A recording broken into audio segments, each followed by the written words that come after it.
Chương trình phổ biến kiến thức y học thường thức hàng tuần kỳ thứ 261 của Phòng Khám Thạnh Trị xin kính chào quý vị. Kính thưa quý vị, trong chương trình tuần trước, quý vị đã được nghe chúng tôi trình bày về nguyên nhân gây nên căn bệnh viêm amidan. Trong chương trình tuần này, chúng tôi mời quý vị tiếp tục nghe bác sĩ Nguyễn Duy Hải, nguyên là bác sĩ điều trị tại Bệnh viện Đa khoa tỉnh Kiên Giang, sẽ trình bày về triệu chứng cũng như các phương pháp chẩn đoán và điều trị căn bệnh viêm amidan. Mời quý vị cùng theo dõi. Dạ, xin chào bác sĩ. Xin chào Ngọc Quyên, xin chào tất cả quý vị khán thính giả. Dạ, rất vui được gặp lại bác sĩ trong chương trình ngày hôm nay ạ. Dạ, tiếp tục về căn bệnh amidan, xin bác sĩ có thể cho quý vị khán giả được biết là các triệu chứng của bệnh amidan nó biểu hiện như thế nào không ạ? Khi mà một đứa trẻ hoặc là người lớn cũng vậy mà bị viêm amidan đó, thì đặc biệt là đối với lại cái thể amidan cấp tính, thì nó có cái triệu chứng đầu tiên là sốt. Thường thì ở cái dạng cấp tính đó, nó sốt rất là cao, sốt 39-40 độ và sốt có thể kéo dài 1 đến vài ngày tùy theo cái thể trạng của từng người. Thứ hai nữa là cái cảm giác khô cổ, rát cổ, và khi mà amidan nó sưng to thì nó làm cho người bệnh khó nói, khó nuốt nó vướng ở những cái cổ họng của chúng ta. Khi mà nó viêm nhiễm thì nó có thể cái hơi thở của trẻ rất là hôi, Ngọc Quyên. Do nó đóng những cái chất bợn thức ăn ở trong cái khe của amidan và nó viêm, nó tấy lên và nó làm mủ thì cái hơi thở của trẻ rất là hôi. Đặc biệt là người bệnh vệ sinh cách mấy, súc miệng thế nào thì nó vẫn có cái mùi hôi, Ngọc Quyên. Thứ hai nữa là nhức đầu. Thì thường là khi mà bị sốt cao rồi bị viêm amidan thì nó nhức đầu, và đặc biệt là nó có cái tính chất nhức đầu là nhức đầu ở hai bên vùng thái dương này. Nó có thể viêm long đường hô hấp trên, thì nó có thể nghẹt mũi hoặc là chảy nước mũi. Khi mà amidan nó sưng to, nó kích thích ở vùng hầu họng thì nó có thể làm cho trẻ ho từ ho khan cho đến ho có đàm. Rồi nó thay đổi cái tiếng nói của mình. Do cái cục amidan hai bên nó sưng đó, Ngọc Quyên, thì mình nghe có cảm giác như là cái người nói chuyện với mình giống như là họ đang là ngậm kẹo vậy. Người ta nói cái giọng rất là đầy ở trong cái cổ họng. Cái tiếng nói nó thay đổi đi. Rồi nó có chảy dịch ở hốc mũi, nó làm cho chảy nước mắt, nước mũi. Lúc đầu thì nó có thể là chảy dịch trong, sau đó thì nó chuyển qua màu vàng đục nếu mà nó có nhiễm trùng. Khi mà bác sĩ khám thì sẽ thấy hai cái amidan khẩu cái, Ngọc Quyên, là hai cái amidan lớn nhất mà nó lộ ra bên ngoài mình có thể nhìn thấy được đó. Thì mình thấy là cái amidan nó sưng đỏ. Nếu mà ở cái giai đoạn nặng hơn nữa thì nó có cái mảng trắng, nó làm mủ, nó viêm tấy lên như vậy. Rồi cận lâm sàng đó, thì khi mà mình xét nghiệm thì mình có thể thấy là bạch cầu nó tăng cao. Đó là những cái triệu chứng lâm sàng và cận lâm sàng của một trẻ bị viêm amidan, thưa Ngọc Quyên. Và cũng xin nhắc các vị phụ huynh là đối với lại những cái trẻ mà nó bị viêm amidan thì cái giai đoạn đầu các bà mẹ cứ nhầm tưởng là bé nó bị cảm cúm thông thường thôi, cho nên là rất là dễ bỏ qua. Khi mà nó viêm nhiễm như vậy đó, thì nếu mà viêm amidan mà do siêu vi thì thường là nó khỏi, Ngọc Quyên. Nhưng mà mình cũng phải đưa bác sĩ khám để mà bác sĩ phát hiện ra coi trẻ có bị những cái nhiễm khuẩn hay không. Khi mà nhiễm khuẩn thì phải dùng kháng sinh, Ngọc Quyên. Đặc biệt là cái liên cầu khuẩn beta tan huyết nhóm A thì phải được các bác sĩ chẩn đoán và điều trị kháng sinh sớm để phòng ngừa những cái biến chứng nguy hiểm. Thì ở cái biến chứng của viêm amidan thì tôi sẽ nói ở phần sau. Do đó mà các cái bậc phụ huynh khi mà thấy con em mình nó sốt, đau họng, ho khan như vậy thì mình có thể tự ở nhà mình khám cho trẻ được. Mình dùng cái muỗng ở nhà, mình không có cái cây đè lưỡi thì mình dùng cái muỗng cà phê đó, Ngọc Quyên. Mình lấy cái phần bầu ở dưới đó, cái già của cái muỗng, mình kêu trẻ nó há miệng lớn ra, nó nói chữ A. Thì khi mà phát âm chữ A như vậy đó thì cái vòm họng nó vòng lên, cái gốc lưỡi nó hạ xuống, nó làm cho lộ hai cái amidan khẩu cái hai bên ra, thì phụ huynh quan sát rất là dễ dàng. Và khi mà nó có viêm sưng to như vậy thì nên đưa bé đi bác sĩ để được bác sĩ chẩn đoán và điều trị cho nó phù hợp, để tránh những cái biến chứng không có tốt cho sức khỏe của bé xảy ra sau này. Thì đó là một số các cái triệu chứng lâm sàng và cận lâm sàng ở một trẻ bị viêm amidan. Dạ thưa bác sĩ, nếu mà bị viêm amidan mà điều trị không đúng thì để lại những cái biến chứng gì nguy hiểm không ạ? Có, thưa Ngọc Quyên, thưa tất cả quý vị khán thính giả, nếu mà viêm amidan như tôi nói ở phần đầu đó, nếu mà do nhiễm siêu vi thì cái mức độ biến chứng nó không có nhiều. Còn nếu mà đã nhiễm trùng do vi khuẩn đó Ngọc Quyên, thì nếu mà mình không có điều trị tích cực, không điều trị dứt điểm thì nó để lại một số các cái biến chứng sau đây. Thứ nhất là cái biến chứng tại chỗ cái vùng cổ mình. Thì cái viên amidan mà nó sưng to quá, nó có thể làm cho cái người bệnh, đặc biệt là các trẻ em, nó khó thở, do nó bít tắc nó hẹp cái đường hô hấp lại, do amidan nó sưng to nó Ngọc Quyên. Đặc biệt là nếu mà cái amidan nó phì đại thì nó có gây lên cái triệu chứng gọi là cái hội chứng ngưng thở trong lúc ngủ, đặc biệt là những cái trẻ em mà nó bị béo phì đó Ngọc Quyên. Thì khi mà nó ngủ như vậy nó không thở được, rất là nguy hiểm Ngọc Quyên. Đó là những cái biến chứng tại chỗ. Thứ hai nữa là cái amidan nó sẽ có cái sỏi trong amidan, tức là trong cái quá trình viêm nhiễm như vậy thì các cái cặn bã thức ăn, những cái khối viêm nhiễm nó phát triển lên và nó vôi hóa, nó tạo thành cái sỏi ở trong amidan. Ngoài ra thì nó còn nhiễm trùng lan tỏa ra chung quanh cái khu vực amidan Ngọc Quyên, đặc biệt là nó viêm mô tế bào quanh amidan, rất là nguy hiểm. Rồi nó có thể gây ra cái biến chứng là amidan nó trở thành mãn tính và nó làm cho nó có những cái hốc mủ ở trong amidan rất là nặng nề thưa Ngọc Quyên. Đó là biến chứng tại chỗ. Còn những cái biến chứng mà nó có thể lây lan sang những cái khu vực lân cận, những cái cơ quan khác, như là nó viêm mũi, viêm xoang, nó viêm tai giữa, rồi nó viêm thanh khí phế quản, và nó có thể nặng hơn nữa thì nó gây ra viêm phổi thưa Ngọc Quyên. Đó là những cái biến chứng mà nó lan ra những cái khu vực, những cái cơ quan lân cận. Còn cái biến chứng toàn thân thì khi mà viêm amidan, đặc biệt là viêm amidan do vi khuẩn, hay có người gọi là vi trùng đó Ngọc Quyên, và đặc biệt là cái liên cầu trùng beta tan huyết nhóm A, thì khi mà bị nhiễm cái con này đó, nó có thể gây ra những cái biến chứng rất là nặng nề, như là nó viêm khớp, làm cho các cái khớp sưng nóng đỏ đau lên. Và khi mà nó bị thấp khớp như vậy đó thì nó lại để một cái di chứng xa hơn nữa, là nó gây viêm cái màng trong tim, hay người ta còn gọi là viêm cái nội tâm mạc, và nó làm cho hẹp hở van tim, rất là nguy hiểm. Thứ hai nữa là nó làm cho viêm cầu thận, đặc biệt là viêm cầu thận cấp do cái liên cầu khuẩn beta tan huyết nhóm A này, và một số những cái nhiễm trùng khác ở những cái cơ quan khác, đặc biệt là trường hợp mà nó nhiễm trùng huyết nữa Ngọc Quyên. Thì đó là một số các cái biến chứng. Thì tôi xin nhắc lại là biến chứng tại chỗ của amidan, thứ hai là biến chứng lên các cái cơ quan lân cận, và thứ ba là những cái biến chứng xa, biến chứng toàn thân.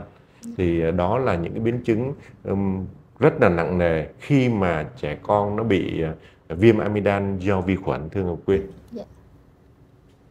Dạ xin bác sĩ có thể cho biết làm cách nào để chẩn đoán được mình bị viêm amidan không ạ? Đối với lại cái bệnh viêm amidan đó, thì chủ yếu vẫn là dựa vào lâm sàng. Bởi vì Ngọc Quyên biết là cái amidan là một cái cơ quan chúng ta có thể quan sát được. Cái cơ quan nó bộc lộ ra bên ngoài. Chúng ta không cần phải có những cái phương tiện kỹ thuật cao mới có thể quan sát được.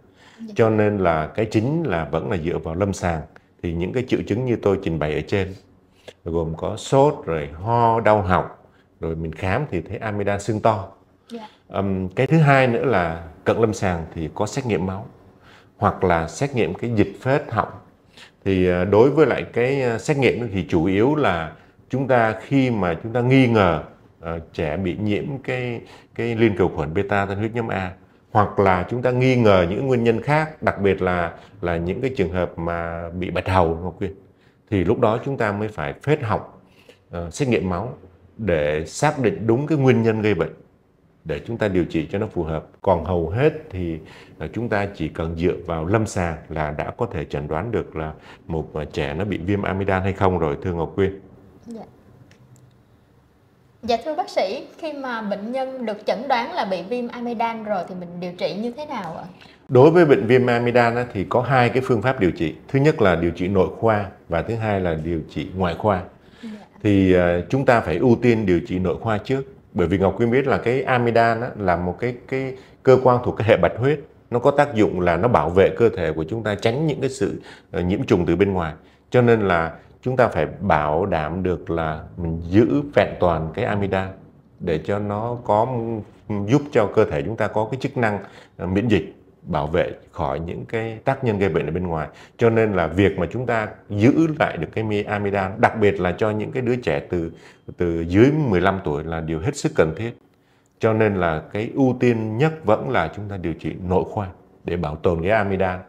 Thì đối với lại cái phương pháp điều trị nội khoa đó, thì về nguyên tắc đó, là chúng ta phải điều trị những cái triệu chứng, nâng cao thể trạng, rồi khi mà xác định được là có nhiễm trùng thì lúc đó các bác sĩ mới chỉ định dùng kháng sinh. Bởi vì kháng sinh thì phải do bác sĩ chỉ định, chứ mình không có nên tự ý mình dùng thuốc kháng sinh ở nhà. Về cụ thể đó thì thứ nhất là mình cho trẻ nó nghỉ ngơi, ăn lỏng, mềm, dễ tiêu, uống nước nhiều, Ngọc Quyên. Không có dùng những cái loại thức ăn quá nóng, quá lạnh, những cái thức ăn dễ kích thích. Và khi mà trẻ nó có sốt cao thì mình sử dụng thuốc hạ sốt. Chủ yếu vẫn là paracetamol. Thì cái liều lượng paracetamol thì cứ 10 tới 15 mg trên 1 kg cơ thể. Mình có thể uống cho khoảng 4 đến 6 tiếng mình uống một lần. Cho đến khi mà trẻ nó hết sốt. Mình vệ sinh cái vùng hầu họng, mũi của trẻ bằng những cái loại thuốc xúc miệng, xịt mũi. Và những cái loại dung dịch thường dùng thì hiện nay trên thị trường nó có rất là nhiều loại, Ngọc Quyên.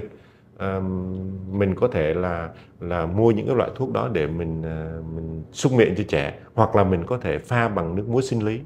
Thì chúng ta pha theo cái tỷ lệ là 0,9% để mà mình cho trẻ xúc miệng. Rồi mình nâng cao thể trạng cho trẻ bằng các cái loại vitamin, mình gọi là các cái loại sinh tố đó, Ngọc Quyên, để cho trẻ nó nâng cao được cái sức đề kháng. Khi mà nó có sức đề kháng rồi thì cái cơ thể nó mau phục hồi. Đó là cái phương pháp điều trị nội khoa bằng thuốc. Khi mà mình điều trị bằng thuốc nó không có kết quả mà nó gây ảnh hưởng trầm trọng đến cái sức khỏe của trẻ em, thì lúc đó các bác sĩ chuyên khoa về tai mũi họng người ta mới đưa ra cái quyết định là có nên cắt amidan hay không. Thì đó là hai cái phương pháp điều trị. Thứ nhất là nội khoa, thứ hai là điều trị ngoại khoa, tức là cắt amidan. Thì tôi xin nhắc lại với các phụ huynh là chúng ta phải cố gắng giữ cái amidan cho trẻ. Khi nào không thể được thì lúc đó các bác sĩ mới đưa ra những cái quyết định có nên cắt cho trẻ hay không. Bởi vì việc giữ lại cái amidan cho trẻ là một cái lợi thế, đặc biệt là đối với những trẻ em dưới 15 tuổi, Ngọc Quyên, để nó giữ lại được cái hệ bạch huyết. Nó là một cái cơ quan mà nó bảo vệ cơ thể của các em. Cho nên là chúng ta chỉ có cắt amidan khi chúng ta không thể giữ lại được nữa và phải được sự chỉ định của các bác sĩ chuyên khoa. Đó là hai cái phương pháp điều trị hiện nay chúng tôi thường áp dụng cho những bệnh nhân viêm amidan, thưa Ngọc Quyên. Dạ, xin bác sĩ cho biết thì khi nào cần phải cắt amidan ạ? Như tôi nói ở phần trên đó, thì việc chỉ định cắt amidan thì phải là cái công việc của bác sĩ chuyên khoa.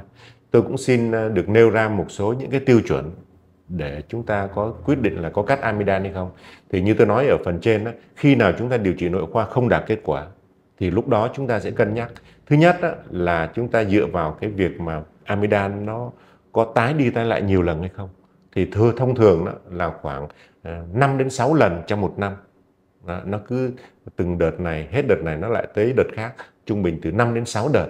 Và nó gây những cái biến chứng như là viêm tai giữa, thấp tim, thấp khớp, viêm cầu thận.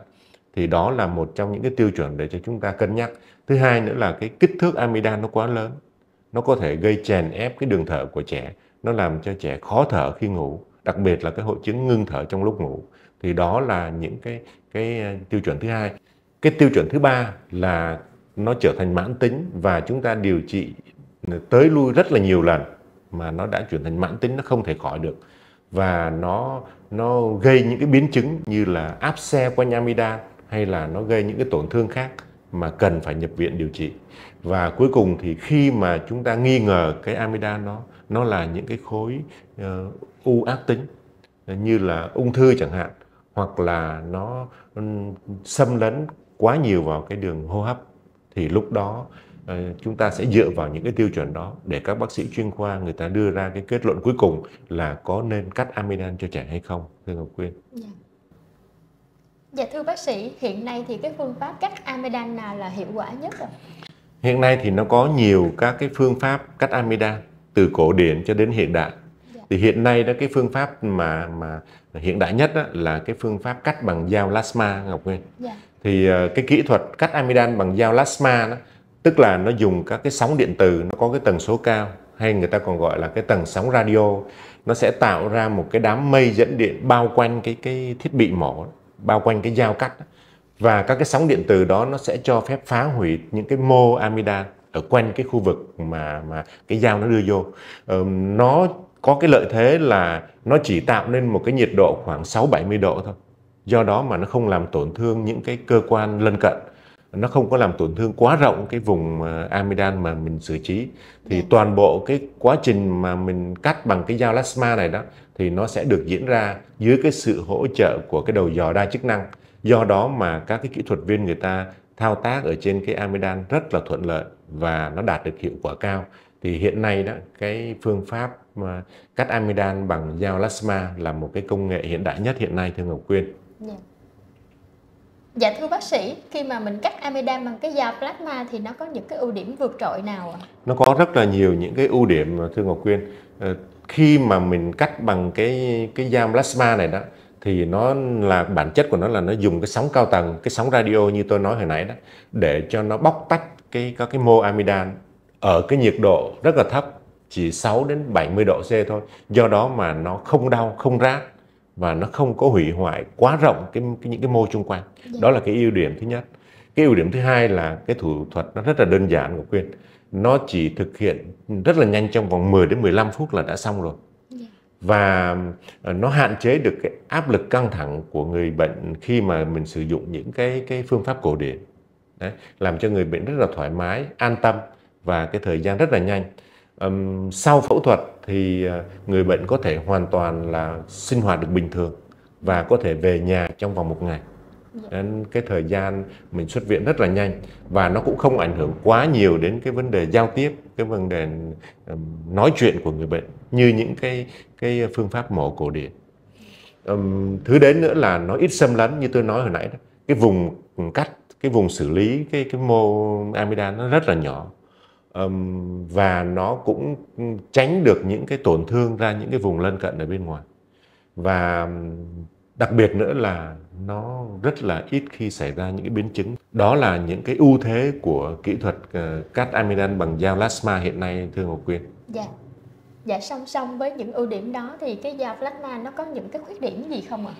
Như hiện nay thì chúng tôi chỉ nhận thấy là nó có cái khuyết điểm là nó rất là mắc tiền, thưa Ngọc Quyên. Dạ. Cho nên là khi mà người bệnh sử dụng bằng cái dao plasma này thì đòi hỏi là bệnh nhân phải tốn kém một cái khoản tài chính nó hơn là những cái phương pháp kỹ thuật cổ điển, thưa Ngọc Quyên.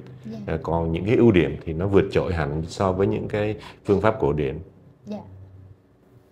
Dạ, xin bác sĩ cho biết cái cách phòng tránh mình bị bệnh viêm amidan ạ. Đối với bệnh viêm amidan á, thì nó là cái cửa ngõ cho chúng ta tiếp nhận thức ăn, rồi không khí ở bên ngoài nó dễ lưu thông qua cái amidan. Do đó là cái môi trường của nó, cái đặc thù của cái amidan, cái vị trí của nó rất là dễ bị nhiễm trùng. Do đó mà chúng ta phải giữ gìn cái vệ sinh môi trường cho tốt.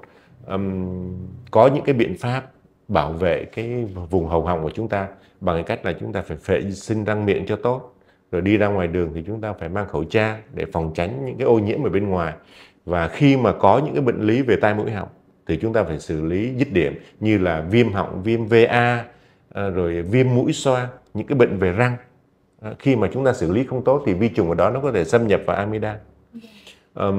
Thứ hai nữa là chúng ta luyện tập thể dục thể thao, tăng cường cái sức đề kháng cho trẻ.